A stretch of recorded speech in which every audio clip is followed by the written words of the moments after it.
Now I can see. What it comes down to is the fact that you enjoy treading on those things we hold sacred. Are you not entertained?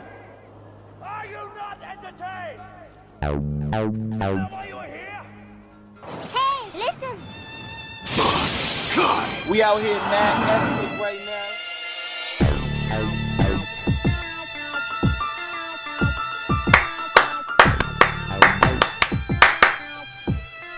And that's what I call synced up audio. Welcome to Randomly Relevant. Was I missed? Was I loved? Was I cherished? The world may never know. I don't really fucking know. Let me get used to staring in the fucking camera. Hey, hello there. I keep forgetting that for some reason. So I'm changing things up. Doing something a little new this year. We've upgraded, so that's a good thing. Where the fuck did I go? Well, it all started with the Destiny 2 video game competition, which required me to play so much Destiny. Like, so much Destiny. And, like, so much Destiny. It was pretty much go to work, eat shit, play Destiny.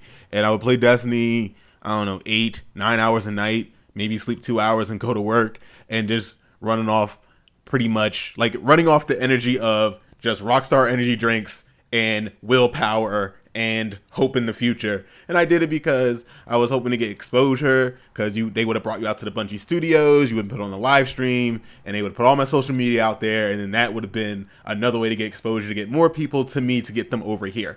And I was going to get in the top 200, and I ended up getting in top 205. And when I say that was the biggest dick tease of 2018, it was. But after that, I was just burnt out. So I said, I'm going to give myself some time, give myself some rest. And that rest turned into like 4 months of shit. And I just also felt like I was taking myself too seriously, and just gave myself a break and let myself really recuperate. And I was like, when I really feel, which is a lie, because I was ranting, but I was ranting in a way like around people who didn't want to hear it. So I decided to come back, and I'm back for one more. I'm been tinkering around with things like that. I'm getting ready for a live stream. I'm hoping that you guys like it. There's going to be other things. I want to bring more comedians on. I want to bring more hosts on. I want to play video games live with people who watch the stream. That's another thing I want to do. It's just, I have plans for the future, and for the first time in a while, I can kind of see my way out of the miasma that has been this. Because getting here to LA and doing stand-up has been an enriching experience. However, it made me realize some things and awoken me to things that maybe I wasn't so comfortable with in the beginning. One of them being that I didn't know what my voice was. I've joked before, basically, like I didn't know what my voice was. And that was the most frustrating thing ever. Because, you know, the thing about LA is there's thousands of people doing open mics. And when you see someone else do something, it's like, oh, that's like my thing. But clearly they had that down. What makes me unique? That is the biggest discouragement from when you're doing open mics, is trying to figure out what makes you unique, what makes you different from everybody else, because you will come off sounding like everyone else, and that shit is irky, bro. But just figuring that out, and so I've had to like dive more into what is me to figure that out. I can't believe I'm talking about comedy seriously. Like, that's what people tuned in for. I was gone for a while, but I figure I should explain that away, and then maybe get into some randomly relevant stuff, or even what randomly relevant meant to me, or what, like, just, I guess, trying to figure out what everything meant to me. Like, you know, I understood why I did everything. I understood why I sacrificed so much, but was I don't know, like, I always struggle being between somewhere of a professional. I want to be seen as a professional, but I feel like a hack. Like, I feel like I boost up my resume far too much, more than I actually am that person on my resume, you know? I wanted to focus on really what makes me me, and why you just can't go to another channel and go somewhere else, or why you don't want to go. Like, I do want people to come see me. I want people to understand that I'm funny. I want to be one of the funniest people out there, and it takes more than just joke writing, I think. But I'm always balancing between being a hack and being a professional, and I almost just want to be a hack because people expect less from you. Right? Is that fair? Is that good? Or am I just too hard on myself? How is anything ever going to fucking get done if I'm not? You know? Yeah, but I'm not even mad at it. I'm happy with where I am in life. I'm happy with everything that I've done with my life, to be honest with you. Like, no energy has ever gone to waste. I mean, besides not being able to save my older brother, but that's another story, because you know what? I live in failure. That's my zone. Like, if I ever became successful, I'd be so fucking nervous because I know my death would be imminent. It would have to be, right? But and that's just what I've been fucking working on. Like this, I can't wait to get this up and running. So we're gonna have more sit down one-on-one conversations between me and you. Okay, you're gonna see more of my art and in things, and I'm gonna actually I want to go back to interviewing my friends, and because it's really hard to walk up to people and be like, hey, what? Because you could be friends with anybody. Why be friends with me? It's always a hard question. I never understood why anybody wanted to be my friend. I'm not a good person. Like, I may sound like a nice person, but I'm really not. Kind of a dick, all right? Like, because you've heard what the three things are, right? You heard there are three types of people in this world. Do I have to go over that bit again? Let's cut to the clip. That's a good clip. That's good stuff. But but that's what I'm doing. I'm a product photographer, and I just felt like I was getting fucked over by that. And a product photographer job was a good job. It's a marketing job, essentially. And when something is marketing, there isn't really that much creativity to it, because all this shit's been laid out before you. A lot of information, a lot of data has been laid out before you to make it seem like what's more appealing to the eye. What are you going to like more? Are you going to buy that thing? Yes, you're more likely to buy a pair of underwear. You're more likely to buy deodorant if there's a big booty bitch next to it. It's just facts, bro. I don't make up the rules. I just got here. But I was a product photographer, and then I decided to go into freelance, requiring me to get a really good camera, and I did.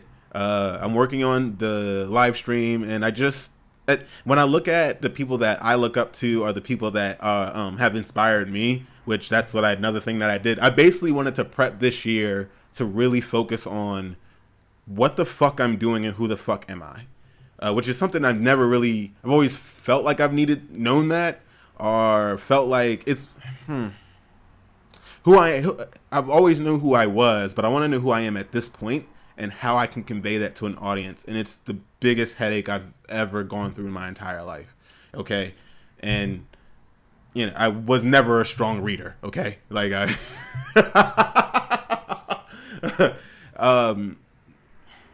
but that's really what it's it. I'm hoping to come out with more. I've been on this Humpty Dumpty bullshit for a couple weeks now. 2 months I've been on some Humpty Dumpty shit. And I was like, I wanted to wind down from the podcasting and just be a normal person. And that's just what I've been focusing on. And now I want to come back to it, get back. And I didn't stop writing.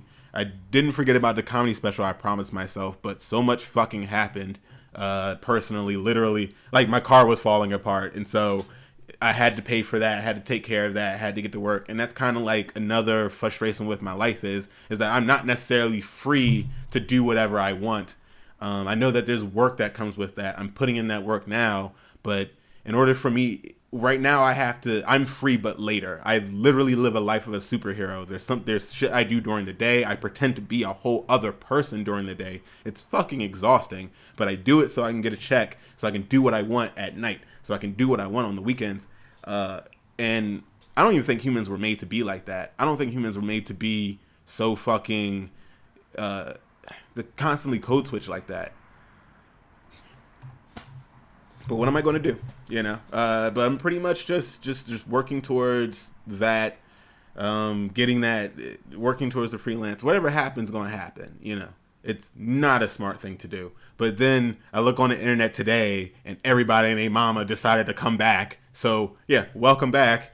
Hi, and that's another thing. I want to be in ethos. I want to be in that conversation. And that's how you do it. Like, finally, it's kind of crazy. You can talk to the void, and the void stares back. That's where we are in humanity right now. Sometimes we pull a lot of shit out of the void. You can pull, you can pull how to turn a square into a sphere.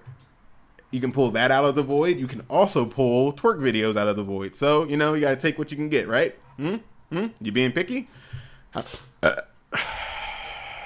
Nice. Okay, we're easing on into it. We're not gonna rush it. It's okay. It's me and you, baby.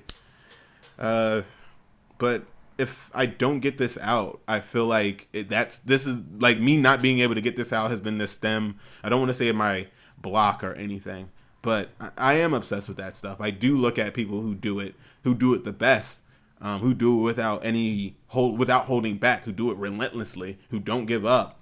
I look at them and I'm like, how do I get that level of confidence? Because I've never been a confident person, okay? And don't ask, why are you confident? I have issues stemming from elementary school just like the rest of you, okay? So mind your fucking business. Don't have time for this shit today. A goddamn national treasure in the future one day, hopefully, maybe. But, and streaming back and forth, so I guess, I don't know what to tell you. Hopefully there's be more of this. I'm liking this setup. I've been playing around with it all day. I'm going to do a twisty thing later. But yeah, I guess it's just been that. So what else do I talk about? Do I talk about how I didn't realize Tuxedo Mask was problematic? You know, this motherfucker is in college while fucking a middle schooler. That's some R. Kelly shit. That's weird. And if you really notice, like, R. Kelly used to dress like fucking Tuxedo Mask. Dead ass. Like, it's a fact. I can pull up a picture. I'm not lying. He used to dress like Tuxedo Mask, and it's kind of crazy that we just didn't put two and two together. It's almost like, well, people like fucking Sailor Moon, so they'll fucking love me, right? That's what he was coming up with. That's the thought process he decided to go with. That's been fucking weird. And then everyone come out about it. And then everyone's coming out about, let's see, what was it? It was some white kids wearing a MAGA hat, a Native Americans, and these Israelites, which sounds like a really bad joke. So an black Israelites, white MAGA hat wearers, and then Native American vets walk into a bar and they don't order anything because they're just pretending to be something. But it was insane because everyone was like, oh, I'm gonna punch this kid in the face, is that and the third. I think that shit is still warranted. I think it's well warranted to be like, because we're sitting here and like, oh, we should give these kids the benefit of the doubt. I am so sorry that we didn't give this one white person the benefit of the doubt. Like, seriously. No, I'm not going to help you proclaim innocence. He knew exactly what the fuck he was doing. Because you forget about the part of the story where he left and came back. Okay? Like, he wasn't wearing, something tells me he was, and those hats were fresh as shit. Okay? Like, those hats were just bought. So that means that they saw this shit and they were like, let's go bother these black people with MAGA hats. Because at the end of the day, some people know how to shut down people of color, and it's not hard. It's a couple of words. It's one word, and it doesn't matter how much you do. It doesn't matter how accomplished you are. It doesn't matter how successful you are, because at the end of the day, they can call you a 6-letter word, and it's curtains for you. You might even shut down because if it comes out of nowhere. Oh, bro, I thought we were friends like that, and shit like that happens. You know, people get comfortable. People sometimes go in, what do you call that? Cross-racial relationships, whatever the fuck you call them. You're dating someone of another race and they feel like though because they fucked you, you can say it. I've been there, and it's why I'll never date out of my race again. It's like, the fuck did you just... Like, and they really thought it was like, oh, because you sucked my dick, I'm just going to let you say the word. That's not how that works. Yo, mouths is free, bruh. Okay? You can find a wet mouth anywhere. I've drove across the nation, all right? I drove across like 5 states. 5 of them. Ask me, did I go a night without a blowjob? Now, if you really think about it, though, I guess what it really comes from, or really where we're at, is that it stems from a place in this country where we're just divided, and we've almost forgot about kindness. We almost forgot about that, yeah, you do work a 9 to 5 and want to feed your family. You do, I don't know. Maybe it doesn't fucking matter. Maybe we'll never get along. Maybe we're not meant to get along. Maybe I'm just a nihilist. That's another thing I balance between being a romantic and a nihilist at the same time. Doesn't really seem to mesh. Like I don't know. I just don't want to. I don't think I'm a nihilist though. I don't want to believe in false hope. That's definitely a danger in this world. Like, so many people present it to you. So many, you know, because that was another thing I had to do. I had to go to fucking therapy because my girlfriend asked me to, and I didn't want to go. And I didn't want to go because, well, one, my girl started going to therapy, and I was like, oh, that's great. Congrats to you. If that's what it takes to get things fixed, you know. At the same time, I already have a therapist. His name is Jack Daniels, and he is good. You know what I'm saying? But she wanted me to go see her therapist, which was even weirder. But she would go to therapist, and then she'd come back and then when her therapist would give her advice or tell her something, it'd be the same shit I said earlier. And I'd be like, what the fuck? Like, she'd be like, oh, this person's a genius. And I'd be like, I just told you that shit. And I just wouldn't say shit. And then she was like constantly trying to get me to go. So I finally had to go. So I went. And I was underwhelmed. Like, I was not impressed with her at all. I was like, wow, all those degrees? Like, I don't know. I have a good combination of book smarts and life experiences. It's all about balance here. I am a samurai. Watch me cut, bitch. Watch me move. You Soldier Boy out here escaping mudslides. Soldier Boy. Wow. Soldier Boy, at first I laughed, and then I got really sad because it really made me see, I used to laugh at people be like, oh, money can't solve everything. Money isn't everything. And I'd be like, man, get the fuck out of here. Like, yo, money does, like, because there's been a lot of situations like, yo, money will be a great equalizer. And I see that with Soulja Boy, that money really don't matter. I think the guy's alone. I think right before he got famous, he went through some shit. You know, there's some traumas. And that's another word that's been coming up a lot in social media. Your trauma. You know, and everyone's just talking about it and this, that, and the third. I don't think you being traumatized in any way is a reason to lash out at the world. It actually makes you a fucking child. And it's fucking pathetic, but whatever. I think if you can take it, you know, don't use your trauma. Don't let your trauma use you. Okay. That's really what, and maybe that's something that some of you need to hear. Maybe that's a new concept for you fucks, but it's something I firmly believe. However, where's my next thing I was going with this? It seems like because Soulja Boy is alone and might even have a bunch of yes men, that no one really has stopped him, you know. And you need people that love you to check you. You need people that really care about you to humble you. And you really gotta watch the motherfuckers in your circle, man. It's a dangerous slope, and this comes from a guy that spends a lot of time alone, spends a lot of time in isolation. And I do it because I'm literally just trying to figure my shit out without everyone's noise around me, man. Like, it's because sometimes it can be a little much. But I do see the danger in being alone. So you have to, it's a constant balance. It was funny at first, but then it just made me depressed, man. What else happened? The government shutdown is finally over on a Friday. How you gonna reopen the government on Friday afternoon, bro? Someone must have been mad as shit. Someone must have been angry, pissed off even, upset. Because a person was like, oh, we're going to reopen the government Friday afternoon. Like, son of a bitch. Like, now you got to wait a whole Monday. You got to wait a whole ass. You got to wait till Monday to even, you know, and who knows? Because now people got to go another 2 weeks without a check. And then that adds up to 3 pay periods. And that's going to be retro autoed, however. But are there going to be late fees? Are there shit on? Can they even get back to work? I don't think, you know what? That's another thing. I think they should pay you for traveling to work. That is, I firmly believe that. Like, why aren't we paying people to travel to work? Like, it's kind of insane that we expect you to be at a place that you wouldn't be going to if you didn't work there. Now, driving on the way back home, that's all you, homie. Stop being fucking greedy. But on the way back, yes, let's do it. All right, well, this has been Randomly Relevant. This is the test episode, and we are out of here. Woo-hee-hee.